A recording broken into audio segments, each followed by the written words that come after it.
अस्सलामुअलैकुम दोस्तों, ਤੁਸੀਂ ਦੇਖ ਰਹੇ ਹੋ ਇਸ ਟਾਈਮ ਜਲਾਲਪੁਰ ਭੱਟੀਆਂ ਦੇ ਨਾਲ ਫਲੱਡ ਦਾ ਪਾਣੀ ਸਾਰਾ ਆ ਗਿਆ ਹੈ ਔਰ ਇਸ ਸਿਚੁਏਸ਼ਨ ਇਹ ਵੇਖ ਕੇ 2014 ਦੇ ਸੈਲਾਬ ਤੋਂ ਬਹੁਤ ਜ਼ਿਆਦਾ ਹੈ ਔਰ ਇਹਦੀ ਸਿਚੁਏਸ਼ਨ ਇਹ ਵੇਖ ਕੇ 2 ਘੰਟੇ ਦੇ ਅੰਦਰ ਅੰਦਰ ਇਸ ਤੁਸੀਂ ਦੇਖੋ ਕਿ ਇਸ ਟਾਈਮ ਜਿਹੜਾ ਬੰਨ ਹੈ ਉਹ ਹਾਫ ਤੋਂ ज़्यादा ਉਹਦੇ ਲੈਵਲ ਪਹੁੰਚ ਚੁੱਕਿਆ ਹੈ ਔਰ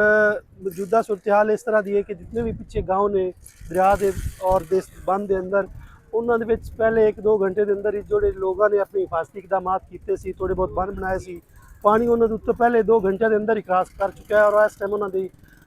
सूरत हाल ਜਿਹੜੀ ਉਹ ਕਾਫੀ ਮਖਦੂਸ਼ ਹੈ ਔਰ ਵਕਤ ਗੁਜ਼ਰਨ ਦੇ ਸਾथ साथ क्योंकि ਇਹ ਲੱਗਦਾ ਇਸ ਤਰ੍ਹਾਂ ਹੀ ਕਿ ਇਹ ਪਾਣੀ ਤਕਰੀਬਨ ਸ਼ਾਮ ਤੱਕ